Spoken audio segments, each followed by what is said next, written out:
Ano magagawa ng Amerika? They will not risk a nuclear war They will with not. China for us. The next war will be fought on nuclear peace. Wala na yung conventional, sir. Wala If it na. is war against big powers, it will be a nuclear war. And it will reduce this planet into a dry land.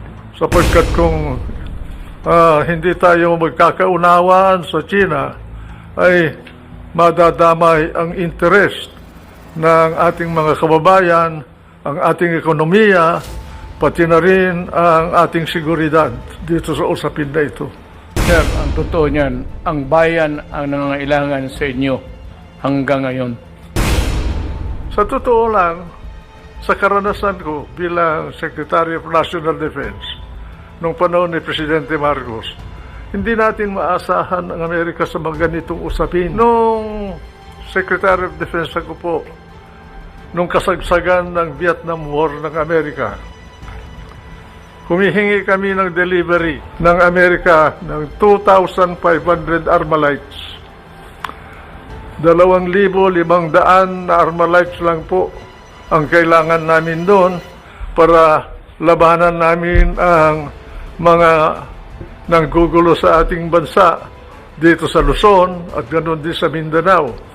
Sapagkat noon, ang mga baril lang namin ay carbine at garand. At ang aming puwersa noon ay 48,000 lang po ang kabuuan ng sundalo natin. Nandyan na ang PC, nandyan na ang Air Force, nandyan na ang Army, nandyan na ang Navy, nandyan na ang Coast Guard.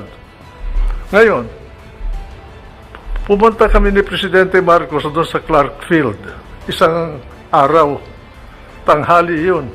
Dahil dumating yung si Admiral Gaylord ng 7th Fleet na nakabase sa Hawaii. At hinihingi namin ang delivery ng 2,500 Armalite para sa militar natin. Ay sabi niya sa akin na hindi, low priority kayo sapagkat kailangan namin ng baril sa Vietnam. Sabi namin, meron kaming problema dito, kailangan namin ang ipinangako ninyo. Sa madalit salita po, hindi kami nakakuha.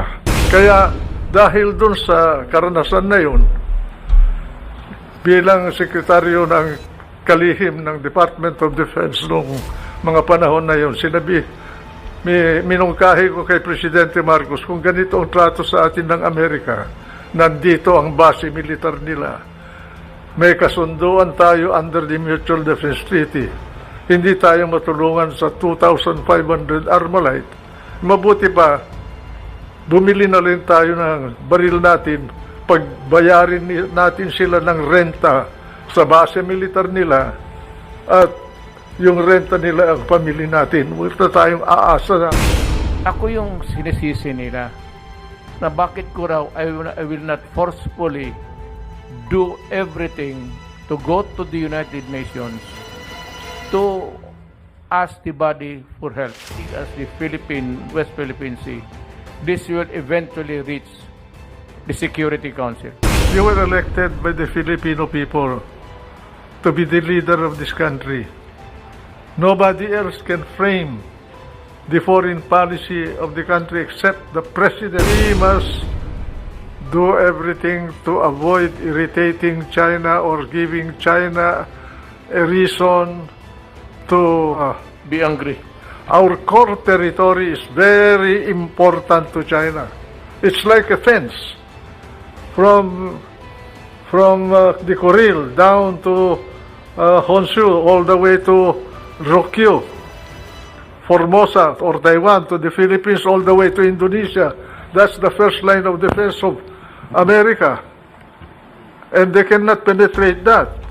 The only way for them to get out of the West Philippine Sea is either they go up over Hokkaido and exit in La Perouse Strait, or they pass through the Strait of Luzon between Taiwan and Batanes, or they go south and veer east behind balabak and pass to the solution to the celibacy.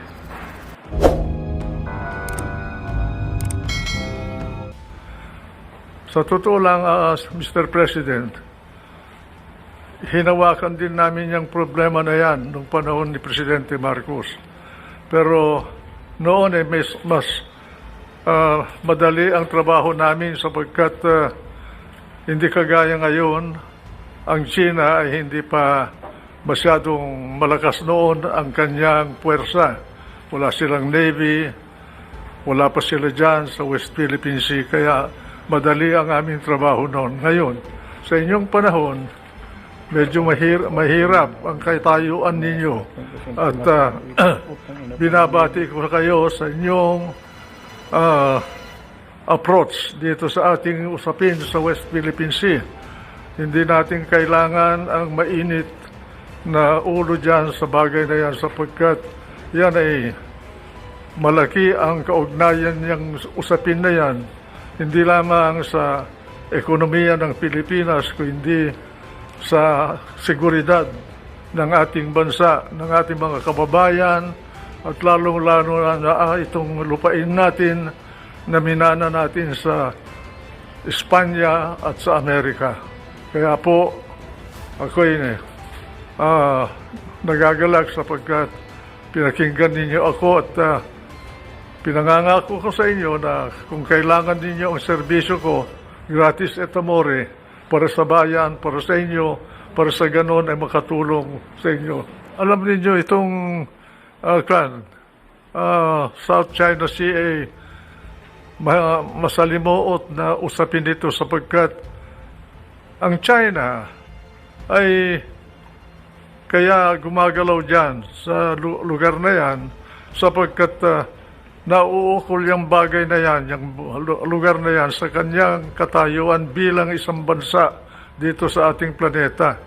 Pag may mga ibang bansa na makahawak niyan, lugar na yan, palagay ko mahihirapan ng China sapagkat 80% ng kanilang enerhiya at pati na ang kanilang mga pagkain sa China ay dumadaan dyan. At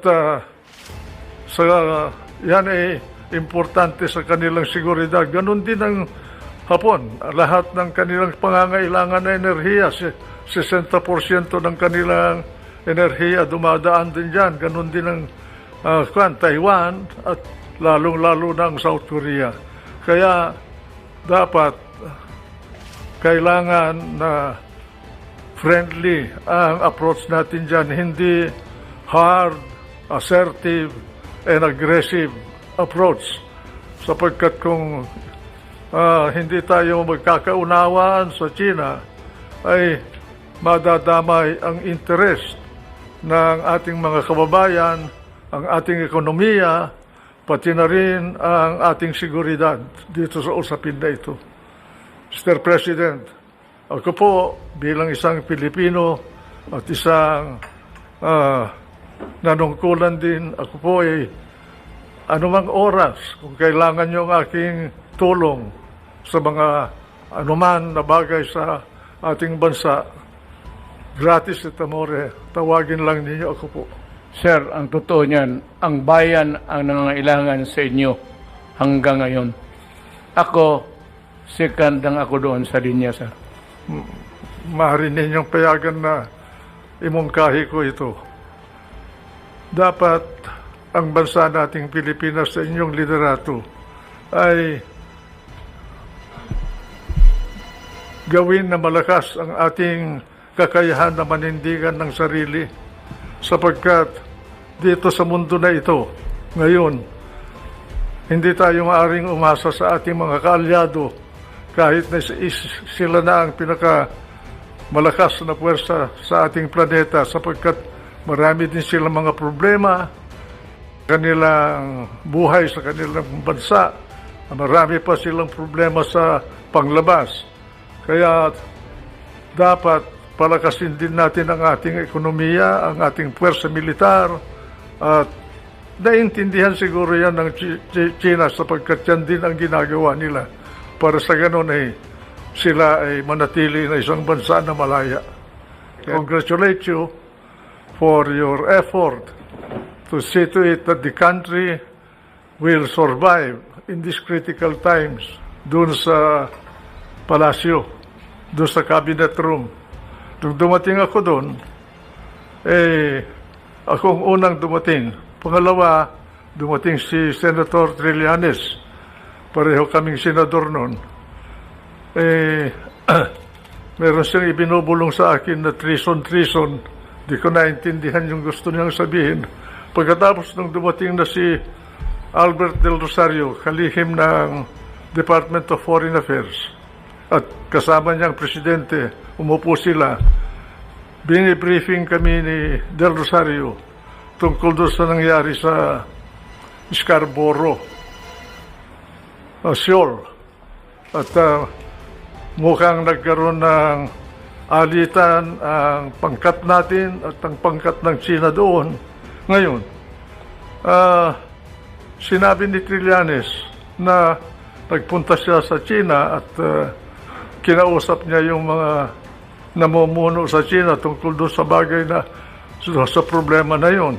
Ako naman, bilang presidente ng Senado noon, tinanong ko sa kanya, anong karapatan mo na nagpunta sa China? Yung ba, kusang loob mo lamang ang nagpunta ron? Sabi niya, hindi. Nagpunta ako doon, may authority ako. Sinong nag-utos sa'yo na pumunta ron? Pagkatapos sumagot si Presidente Aquino, sabi niya, ako ang nag-utos sa kanya. Sinabi ko kay Presidente Aquino na dahan-dahan, Mr. President, medyo masalimuot yata yan sapagkat hindi natin alam kung anong mga pinag-usapan nila ni Trillanes doon sa mga nakausap niya sa China. Kaya mag-iingat tayo. Pagkatapos noon, si Secretary Del Rosario, binigyan ako ng sulat ni Ambassador Brady natin sa China na nagrereklamo na itong si Trillanes ay binabypass siya. Yung pala, si Trillanes ay pasok at labas sa China na tila hindi na dumadaan sa immigration dahil inuutusan yata siya ni Presidente Aquino. Kaya sinabihan ko sila na dapat huwag natin gawin yun sapagkat bansa ang nauukol dito. Nagkaroon ng mediation. Ngayon, ang mediator pala doon ay ang Amerika. Ang question ngayon na hindi ko masagot at hanggang ngayon hindi ko alam kung sino ang humingi ng tulong ng Amerika. Ang Amerika ang nag-mediate. Nagkaroon ng kasunduan dahil sa mediation ng Amerika na umatras bawat China at Pilipinas doon sa area ng Scarborough.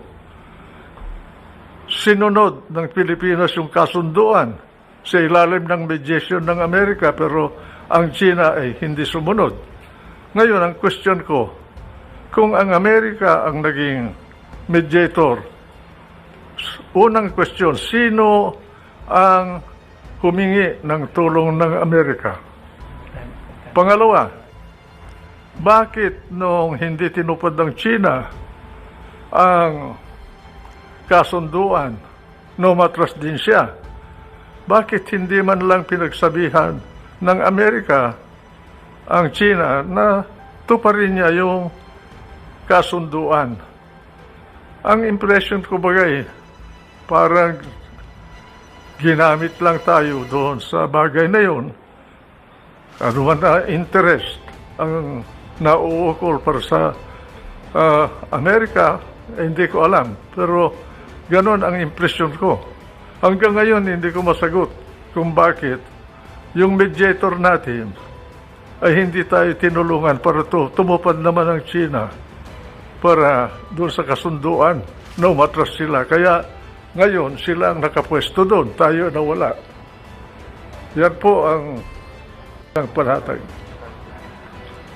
Senator, I would like the people to know you have given us really the almost the foundation of your talk tonight and probably your answers. Na bakit pumayag ang Pilipinas na umatras tayo? And I would like to know if you know what drove Aquino to reach that decision to order the Navy to retreat. Yun daw ang kasunduan na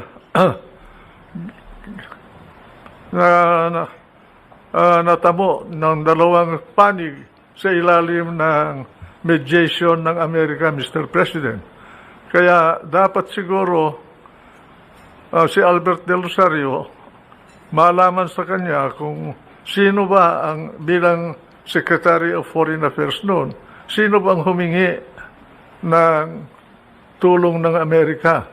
Si Ambassador Quisha ba, na siya ang ambassador ng Pilipinas sa Washington noon, o ang mismong palasyo, si Presidente Aquino? Hindi natin alam eh. Ngayon, dahil doon sa pangyayaring yun nagkakuan tayo, na nalugi tayo. Dahil umatras tayo, ay China, hindi nila mapaalis doon sa lugar na yun. Ako yung sinisisi nila na bakit ko raw I will not forcefully do everything to go to the United Nations to ask the body for help. One is that I am a realist, sir. And if this question is as big as the West Philippine Sea, this will eventually reach the Security Council. Mr. President, in the first place, you were elected by the Filipino people to be the leader of this country. Nobody else can frame the foreign policy of the country except the president of this country. That is true to us and true to other countries. Not even the Supreme Court can interfere with your foreign policy. That's the highest political act of a president. And I wonder why people keep talking without understanding this system. No one else can frame or formulate the foreign policy of the Philippines except President Rodrigo Roa Duterte. That's what Not Carpio, Albert Del Rosario, or Juan Ponce Enrile. There is only one person. That's the President of the Philippines. That's what I've been telling them, sir. What could be more genuine to a title, to a right, to a claim, than the paper itself of the arbitration? Our claim springs from the UNCLOS, Mr. President. It was simply interpreted by the arbitral body in accordance with the dictum of UNCLOS. Of course, apart from UNCLOS, earlier we got involved in the West Philippine Sea because of the discovery of Tomas Cloma during the regime of President Carlos P. Garcia. And that discovery during the presidency of Carlos Garcia, nothing was done about it. And also during the time of Dadong Macapagal as President of the Philippines, because they were busy about something else in the country. And during the time of President Marcos, Cloma ceded his rights over Freedom Land, that was the name given to that area by Cloma, to the Republic of the Philippines. That was the first source of our claim to the area. Then UNCLOS came, and it was expanded into a greater area because the UNCLOS gave us exclusive economic rights, what we call in civil law, usufructuary right over a an area of a body of water, including its bottom and all the fish and wealth that you can discover there, exclusive economic right for our country. But that is on the assumption that we can protect it. And a president of the Philippines, as a person without a strong navy and air force, cannot enforce that right, no matter what how much you want to enforce it. In the same way, UN can issue a resolution, but they cannot enforce it. Yes, sir. That's right. And I said I was quite a bit askance about their insistence to go back to the United Council, even if it will result into a maybe not a shooting war, but a critical issue of security for the world and for everybody. Eventually, it would reach the Security Council. The Security Council has 5 permanent members. 2 of them are allies, China and Russia. Each one has a veto power. I said, if I started the violence now, I said, UN will intervene, and the Security Council, America, China, Britain, France, and the United States. Mr. President, Wala.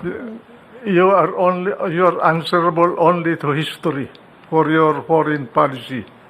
Yes, sir. Only history will judge you. And I think that history will judge you very well. If I were in your place, I would have done the same thing. What else can a president of this country do under our present national circumstance? You can shout, you can beat your breast, you can raise your fist without any backup. That is just noise. Sir, in the early days of my administration, I announced a change of the direction of our foreign policy from being pro-Western to just neutral. Just playing it safe in the meantime, because there might be really a trouble brewing. So, nandito lang ako sa gitna. That's the reason why I went to China, and I was prudent enough to bring along my cabinet members at the time, early days. Some of them are now here. Yung mga military, sir, General Anyo was then General Chief of Staff. Delphine Lorenzana, Secretary Lorenzana was my DND. Pati maraming Esperon was there, sir. So just to make sure, and pointedly, I said to President Xi Jinping, in front of everybody, 2 panels opposite each other. Sabi ko, Mr. President, there was a long discussion, but I said, Mr. President, I know that we have conflicting claims, but, I have plans of going to the West Philippine Sea to dig my oil. At tapos, sir, ang sagot ni President Xi Jinping, almost in whisper, parang ganito, sir, magkaharap. Sabi niya, in front of the witnesses that I brought along, just to make sure that I will be correct all the time. Be prudent about it. Sabi ko, magdig ako ng oil. Sabi niya, in whisper, Mr. President, please do not do that. Please do not do that. You will just start up, or, we have a new beginning here, new friendship found. But if you do that, he said in the almost whisper, there will be trouble. So, totoo lang, Mr. President. Ito sinasabi ko hindi dahil ako anti-American. Hindi ako po hindi anti-American. Sa mga Amerikano, marami akong kaibigan at meron akong apo na Amerikana. Ngayon, Iba yung mga American citizens sa kanilang gobyerno eh. Sa kanila, yung gobyerno nila, national interest, palagi ang pinagbabatayan nila ng galaw nila sa larangan ng relasyon ng mga bansa. Sa totoo lang, sa karanasan ko bilang Secretary of National Defense noong panahon ni Presidente Marcos, hindi natin maasahan ang Amerika sa mga ganitong usapin. Noong Secretary of Defense ako po, nung kasagsagan ng Vietnam War ng Amerika, humihingi kami ng delivery ng Amerika ng 2,500 Armalites. 2,500 na Armalites lang po ang kailangan namin doon para labanan namin ang mga nanggugulo sa ating bansa dito sa Luzon at ganoon din sa Mindanao. Sapagkat noon, ang mga baril lang namin ay carbine at garand. At ang aming puwersa noon ay 48,000 lang po ang kabuuan ng sundalo natin. Nandyan na ang PC, nandyan na ang Air Force, nandyan na ang Army, nandyan na ang Navy, nandyan na ang Coast Guard. Ngayon, pumunta kami ni Presidente Marcos doon sa Clark Field. Isang araw, tanghali yun. Dahil dumating yung si Admiral Gaylord ng 7th Fleet na nakabase sa Hawaii. At hinihingi namin ang delivery ng 2,500 na Armalite para sa militar natin. Ay sabi niya sa akin na hindi low priority kayo sapagkat kailangan namin ng baril sa Vietnam. Sabi namin, meron kaming problema dito, kailangan namin ang ipinangako ninyo. Sa madalit salita po, hindi kami nakakuha. Kaya dahil dun sa karanasan na yun, bilang sekretaryo ng kalihim ng Department of Defense noong mga panahon na yun, minungkahi ko kay Presidente Marcos kung ganito ang trato sa atin ng Amerika, nandito ang base militar nila. May kasunduan tayo under the Mutual Defense Treaty. Hindi tayo matulungan sa 2,500 Armalite. Mabuti pa, bumili na rin tayo ng baril natin, pagbayarin natin sila ng renta sa base militar nila at yung renta nila ang pamili natin. Wala tayong aasa na ibibigay nila sa atin. At dahil doon, ang ginawa ko, para magkaroon tayo ng baril, kinausap ko si Dr. Goh Keng Swee ng Singapore. He was my counterpart. He was the Minister of Defense Minister of Singapore. Meron silang Colt factory doon. Noong araw, humingi ako ng baril sa kanya.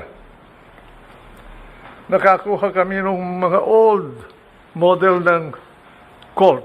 Wala pa yung kagaya ng mga Armalite ngayon. Noon merong binobomba para kung nag-stoppage yung mga baril. We were able to get 10,000 pieces of long arms from Singapore. And I got the ammunition from Taiwan. Kaibigan ko si General Wego, kapatid ni Chiang Ching-ko. He was the head of the arsenal of Taiwan, and I was able to get the bullets from him.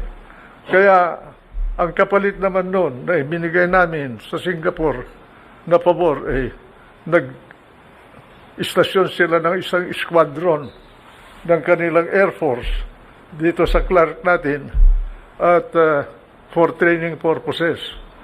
Kaya naagapan namin ang seguridad ng bansa dito sa Luzon at sa Mindanao noong mga panahon na yun. Kaya kung aasa tayo sa tulong ng Amerika, lalo na ngayon, magulo sila sa Amerika at marami silang problema. Nandiyan ang problema sa Gaza at Israel at Palestine ngayon. At ganon din, umaalma ang Russia. Palagay ko, kahit napupunta tayo sa UN, mag-i-issue ng resolusyon ang UN, aasahan ng UN na magpapairal nun Amerika din o yung may mga kakayahan. At palagay ko, sa panahon na ito, walang bansa na pwedeng makaya ang China.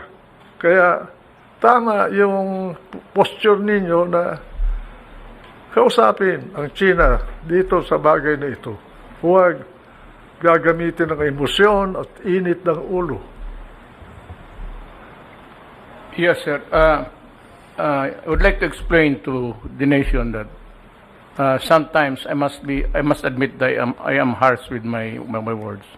That is my nature and I cannot change it at this time. Gusto nilang ipasa sa akin yung to attribute to me, against me, yung pagkakamali nila. Siguro kailangan malaman natin kung saan ba nanggaling yung koneksyon ni Trillanes sa Beijing. Paano siya nagkaroon ng koneksyon doon? Mismo ako. Naging guest ako ng Beijing. Wala akong koneksyon na kagaya ni Trillanes. Paano siya nagkaroon ng koneksyon na gano'n na pwede niyang lapitan ang mga pinuno ng China nung panahon na yun? Pati Presidente Aquino, palagay ko, wala siyang ganong koneksyon. Bakit si Trillanes ay nagkaroon ng koneksyon na gano'n?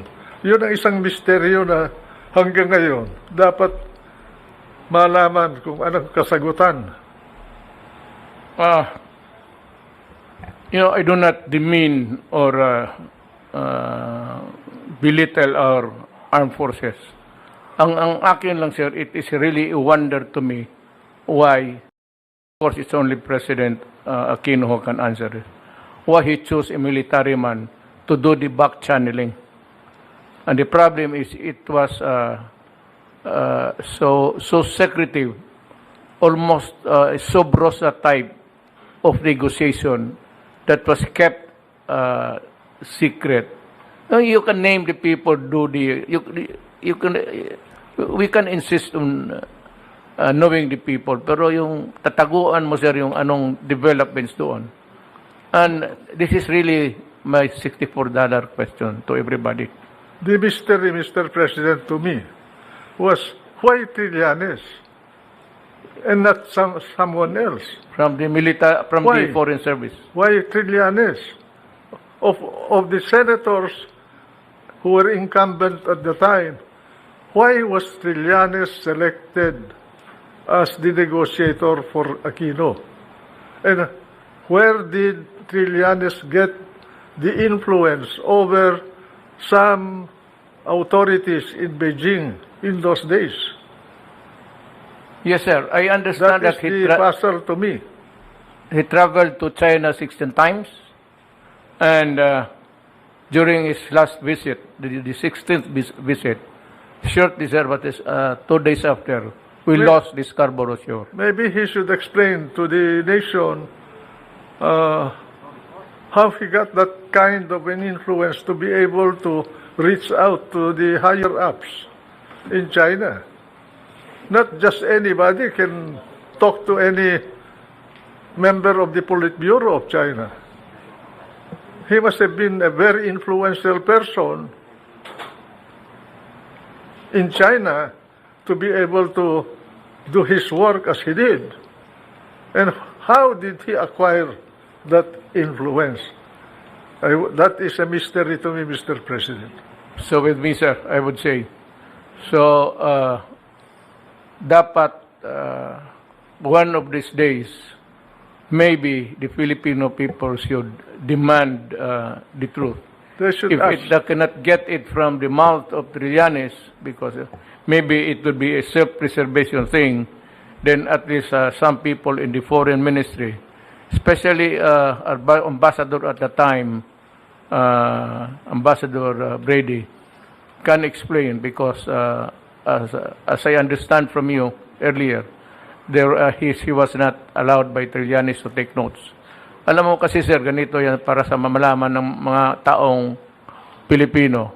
Kagaya ngayon, nandito kami. Sa likod natin, yun yung mga yung ambassadors, pati mga stenographers kumukuha ng record. So maybe I learned from you earlier na Trillanes did not allow him to take notes. Ang problema ko diyan, Mr. President, bakit si Trillanes? Pangalawa, bakit binaypas niya yung embahada natin sa Beijing? At sa impresyon ko, pati si Del Rosario, nakalihim ng Foreign Affairs noon, ay binaypas din niya. Walang kamuang-muang si Del Rosario doon sa meeting na yun na tungkol doon sa pinag-usapan sa Beijing. Ngayon, at nasan na yung sulat naman ni Brady, dahil binigyan ako ni Del Rosario ng kopya, marami kasi akong record, wala na akong panahon na tumingin doon sa aking lumkat doon sa aking mga records. Nasa kanya yon, copy lang yung binigay sa akin eh. Bakit wala sa Department of Foreign Affairs yung kasulatan na yun? Dapat nandun yun. On files. Official record yun eh. You're correct, sir. Yun nga ang problema natin. There is a monkey wrench in arriving at the truth. And that is really what happened in the negotiations. And why bakit nag-atras tayo? What prompted Aquino or upon whose advice? Because I do not think that President Aquino would just decide on his own when he knows nothing about it, even the negotiations. So, Mr. Consino, who prompted him to arrive at that decision? Tayo ang na-11. Pero yung na mag-itan between the Philippines and China, hindi naman yun naman lang sinabihan yung China na, oy, tuparin mo naman yung kasunduan sapagkat yung Pilipinas sumunod eh. Bakit hindi ka sumusunod? Wala eh. Walang nangyaring ganun eh.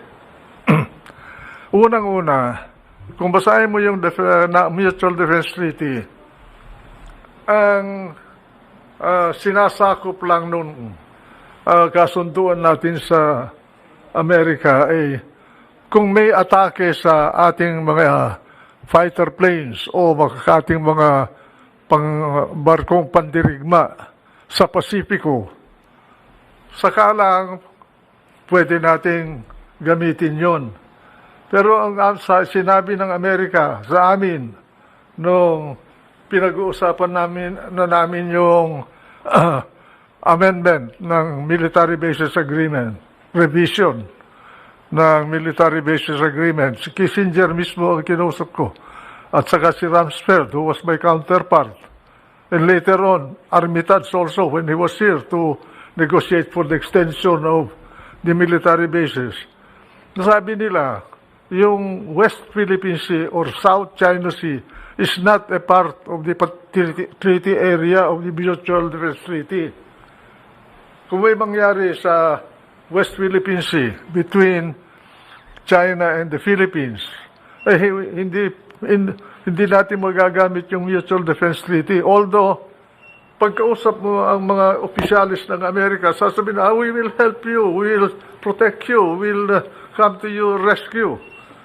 But when the nitty-gritty is there, hindi natin maasahan yan. Kaya, dapat, kausapin natin ng Amerika kung gusto nilang baguhin yung Mutual Defense Treaty. So, para kagaya ng NATO, automatic action ang gagawin nila kung talaga na pagkaroon tayo ng problema sa mga ibang bansa dito sa ating kapaligiran.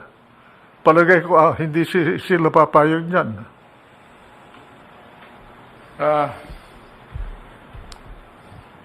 I don't know what I said. I'm just a few months away from my presidency. But I'm really greatly worried about this situation because there will be a time that we will be looking towards the resources of the South China Sea or the West Philippine Sea. There will be a time that itong oil, gas, and everything, which you said to run into billions, I do not have the figures, they might take an interest on that. And that is the time when I said that there will be a real problem. Not so much now. I might maybe keep silent about it. Alam mo, Mr. President, ang pinag-uusapan natin talaga dyan, at ang bottom line nito ay kayamanan. Yes. Ang kayamanan na nandyan sa West Philippine Sea na yan, according to the best estimate, or rather, the proven reserves of oil and natural gas sa West Philippine Sea is 7 billion barrels of crude and 900 trillion cubic feet of natural gas. That's a very big quantity. That is already proven. It's there. Ang estimate ng China, kaya ganyan ang galaw ng China dyan, ay there is a potential of 130 billion barrels of oil in the West Philippine Sea. So with that amount or volume of wealth to be harvested, I doubt whether China will easily bow to anybody without asserting its rights over the area. Apart from the fact that to China, West Philippine Sea is a very strategic route. If that area is closed or controlled by America, Japan, or any other country, China in 2 months will wither away as a nation. They will have famine, riots, they will have no economy because 80% of their energy passes through the Strait of Malacca, through the West Philippine Sea or South China Sea to China. Or even Japan will suffer also if that is controlled by someone else. That's why China is very careful not to antagonize Japan because Japan has the capability. It's the number 2 naval power on this planet at the moment, second to America. And they have nuclear capability. Because the moment China controls the South China Sea, they can isolate South Korea and Taiwan and Japan. So it's a very delicate balance in this area.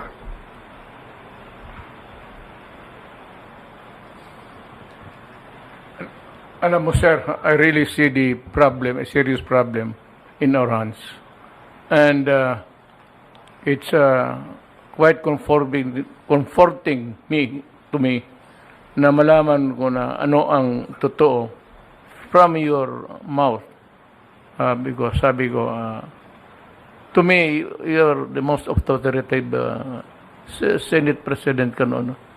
Alam mo ito lahat at dapat malaman ng taong bayan because hindi naman ako, I'm not talking about politics, I'm just talking about the behavior of some na tinitwist nila. So it could be just, I said, they want me to correct what is wrong. Ang problema niyan is the wrong started from them. So, ginagawa akong, sabi ni Quisa, niloko tayo. Kasi loko-loko ka. Bakit nagpaloko kayo? I hope that we would be able to weather any trouble with China now and in the future for as long as it is very dangerous for us go into a from kind where I of... sit, Mr. President, I think you will be able to handle it well in the manner you are doing it now. Because what we lose more if we antagonize China. We have no choice except to negotiate with China. If assuming that there's no dispute about our right over exclusive economic exploitation of our West Philippine Sea asset, still we need foreign money to make it a source of wealth for the country. Now, our choice at that point will be either go to Europe and get technology and capital to explore and exploit the energy resources of our economic zone in West Philippine Sea, or deal directly with China. China is one of the best energy explorer now on the planet. In fact, I read some books which says that China now in engineering almost surpassed MIT in the quality of their graduates. Massachusetts Institute of They are Technology. very advanced already. So I think that as far as I'm concerned, we will not gain anything by antagonizing China. I'm not pro-China. I do not have any interest in China. But as a Filipino, I will take this position to protect my countrymen, to protect our core territory, to protect our economy. Maybe we can get better by talking with China instead of being aggressive. I do not know if it was made clear to us at that time, but in none of my many visits to China, there was a talk, but it was not really translated into a concrete agreement that maybe China and the Philippines can exploit the resources in the seabeds together. This was not clear to me at the time. It might be into the present agreements now below, but as an agreement between heads of state, there was no guarantee. It's the companies down below. But when it comes to a matter of the interest of a country, you can always disregard everything down, and you have to protect yours first. Mr. President, China is involved in energy development and production in Africa, in many parts of Africa. I think they're in that former colony of Portugal there. Ghana? Ghana? No. That's in the western side of Africa. And then they're also in Nigeria. They have plenty of interest in Africa. Why can't we not deal with them, with China? We are in this region. Realistically, we cannot ignore China. We have to deal with China. Instead of making China as a foe or irritate China, why don't we befriend China without surrendering our rights?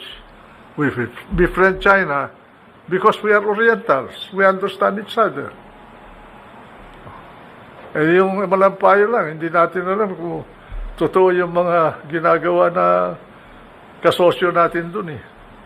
Eh, that's yun. Well, maybe I will just ignore my critics. That's the best thing, Mr. President. So to Pabayaan mo na lang sila na derail me from my official duties. And I will just say that, well, after talking to Senator Enrile, you guys have become irrelevant to me. After all, Mr. President, you're only responsible to the Filipino people. Correct, sir. Yes, sir. And you're not responsible to any specific person for your foreign policy. Yes, sir. Yours is to protect the interest of the nation and its people in the best way you can. Sir, you know, it's noteworthy to say that, alam mo, they used to drive fishermen away, fisher folks, along the coastal ranges of the Philippines. Nung nagtapos kami, sir, na nag-usap, in mga visits ko sa China, they allowed fishing. So, they were allowed to enter, except in some prohibited areas, especially the lagoon there, in the middle of the sea. Hinahayaan na lang muna inaanan nila tayo. They never did anything that was provocative or anything punitive against our fisherfolk, our fishermen. I don't know now, because maybe the line is becoming clear that we are more, not really forceful, but a little bit stronger now in our dealings with them. But I would like to assure, I said to China, I assure you guys that nothing of a sort of a placing their arms against you. Even if we put our entire Navy ships there, we will not start a war because we cannot afford it. I was just being frank to everybody. And China understood us. And that is why there's no, I said when the pandemic started, I knew right away the problem. The problem is we do not have it. We do not manufacture it. So I called President Xi. Sabi ko sa kanya na Mr. President, we do not have the resources. We have not reached that sophisticated level of technology to do a mass manufacture of vaccines right away, and even to find one. Sabi ko, wag mo lang kaming kalimutan. And he said, yes, of course, we are friends. So he said, I'll send you. So the first vaccines that arrived in the Philippines were donated by China. And now these idiots in the other side, para bang sinasabi, lumunod, I kneel down before China because of I asked help from China. So I said, look. Sa totoo lang, Mr. President, kagaya nung sinabi ko na pag kung titingnan ninyo, ang China, ang kino-question lang niya sa atin, yung claim natin doon sa West Philippine Sea. They do not question yung port territory natin na binakuran na natin under the UNCLOS. Rine-recognize nila yan. Pati yung Benham Rice, hindi nila pinagkikialaman yun. Sapagkat sa kanilang paningin, against everybody on this planet, they discovered all of these islands themselves ahead of time, just like the Europeans discovering Asia and Western Hemisphere in the past. Yun ang kanilang position. Kaya, we leave the problem there and then talk to them friendly in order that we can get a better deal with China. We have to deal with China. We cannot afford to antagonize China. That's my position, sir, ever since. So, ganito na lang. Ito yung paghingi ko rin ng bakuna, inisyo, sabi ko, no, it's not wrong to express gratitude. Binigyan tayo ng wala eh. Yung panahon na kailangan natin, binigyan tayo. Ano ba naman, tapos makipagira ka pa sa panahon ito, wala ka nga ng bakuna eh, bakuna lang. Tumutulong naman sila sa atin. Yeah, that's so They are picturing me to be a traitor. Ano daw ako yung I am a traitor to my country and that's treason. Sabi gusto ko magsalita dito ng ano pero Noong panahon ni Trump po ba, meron kayong nakuha na tulong? Noong panahon ni Trump, wala tayong makukuha dyan. Kami nga eh. 20 years po ako sa gobyerno ni Presidente Marcos. Panay second hand ang binibigay sa atin yung mga bulok nila mga barko. Yung Sikorsky natin, hindi nila binigay yun. Binili natin yun. Pera ng Pilipino yun. Hindi nanggaling sa bulsa ng Amerika. Let me let you in sa pangyayari sir sa presidency ko vis-a-vis with America. One is early on, we need something like so many Armalites, thousands, 23,000 I think for the PNP. Alam mo, hinold yan ng Congress because they said that human rights violator daw ako and it will be used against my citizens. Matagal na lang, hindi lang ikaw po ang ginandyan nila. Si Presidente Marcos nga eh. Tsaka yung helicopters ko, nag-order ako, tapos gusto kong i-cancela, but they reconfigure the route of the, kasi nag-back out ako sa deal, but they were able to succeed by selling helicopters to us, Bell helicopters, but made in Poland.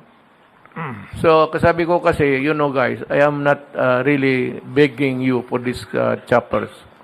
If you cannot give it to us without strings attached, and without any criticism, I'll buy. Pero kung iba, sabi ko, I'll go to Russia and buy.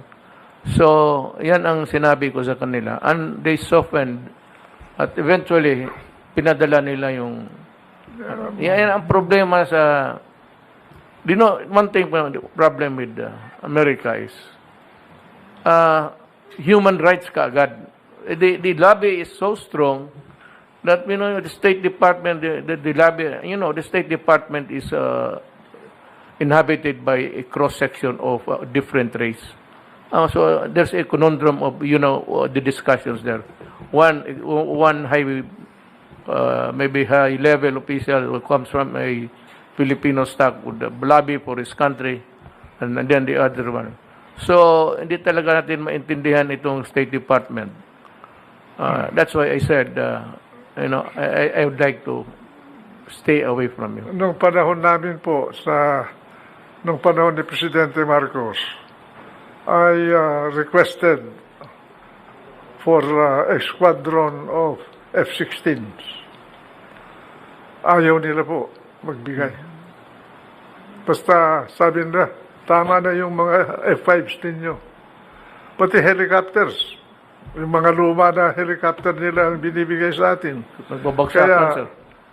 Nagpunta ako sa Connecticut, doon sa pabrika ng Sikorsky. At bumili kami ng Sikorsky, pera ng Pilipinas. Hindi galing sa Amerika yun. Kaya pinagbayad natin. Nung araw, hindi nagbabayad ng renta ang Amerika sa base militar nila eh. Libre. Wala silang binabayaran. Kaya dahil dun sa karanasan namin, pinagbayad namin sila ng renta. Kaya, nung presidente na si Cory, at matatapos ng termino ng military bases, pumunta dito si Armitage. Trinabaho niya yung extension. Kinausap ako ni Armitage kung pwede na tulungan ko sila. Sabi ko, hindi pwede, Richard. Ako, ang kaisa-isang opposition senator ni Cory. 23 ang senador niya. Bakit hindi niya maipasa yung extension? I have to take an opposition position. I will vote against the extension. Nung primero kami lang dalawa ni Bobby Tanyada against extension. sumama sa amin sila Joey Salonga, sila Maceda, sila Sotero Laurel, dami. Kaya naging 11 senators of Cory plus me made 12 to terminate the military bases agreement. That they have substituted it with another ruse system, itong visiting forces agreement. Now, under that agreement, it is entered into by Aquino again. It's up for renegotiation. And that power belongs to the president. I should have an idea, hearing from you, what I should do. Kaya ipaulit-ulit ako na iba yung gobyerno ng Amerika sa mga mamamayan ng Amerika.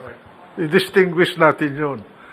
If you are dealing with the government of America, you are dealing with a bureaucracy that talks about nothing else but their core values and their national interest. Kaya human rights, democracy, I agree.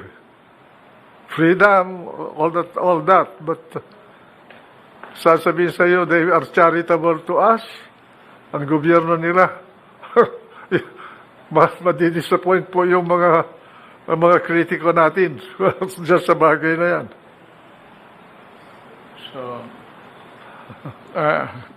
this may order now to the cabinet and to all and sundry, yung talking for the government to refrain discussing itong West Philippine Sea with anybody. If we have to talk, we talk, and tayo-tayo lang, and there is one spokesman, si Secretary Harry will do it. Now you get the picture.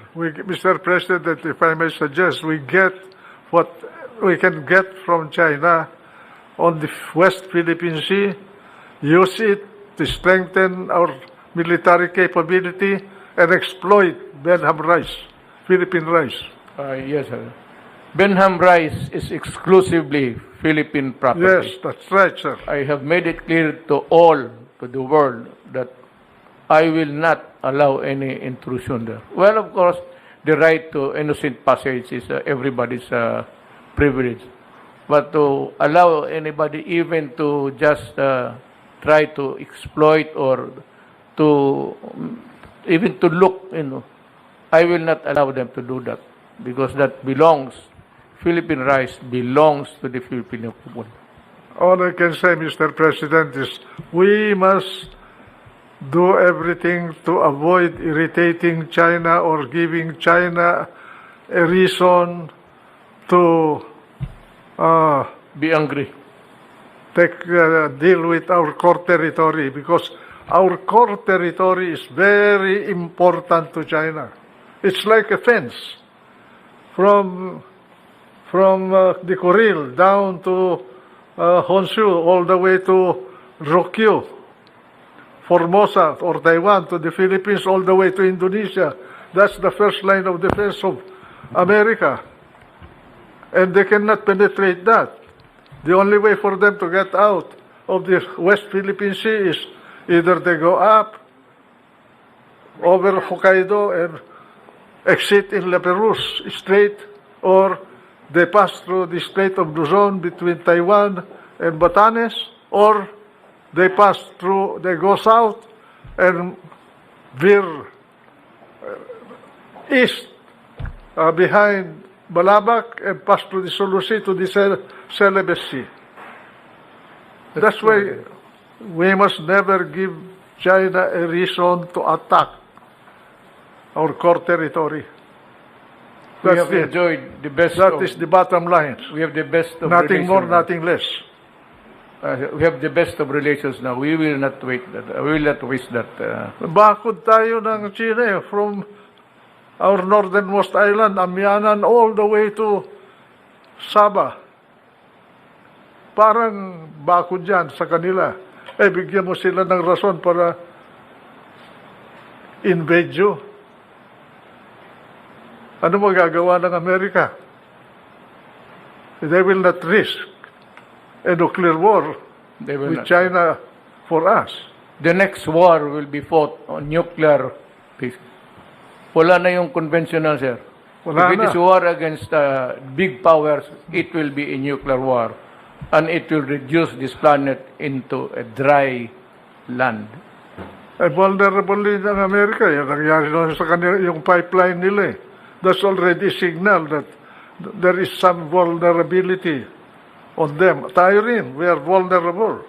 If we irritate a country like China, we cannot patrol all our islands from the north all the way to the Sulu Sea. We are a porous country. Yeah, very poor. Kung nga mga Hapon nga, they were not able to guard the coastlines of the country. That's why the Americans were able to supply us with firearms in March of 1945 already. When the war broke out in 1941, December of 1941, the only time that the Americans came to us to help us, the guerrillas I'm talking about, was the March of 1945. That's a period of agony for the country. MacArthur abandoned us. And then they wrecked Manila. They destroyed. The Japanese did not destroy Manila. It was Yes. destroyed by the The Americans. heaviest bombing to occur in Southeast Asia at that time was when they bombed Manila to rubble. So,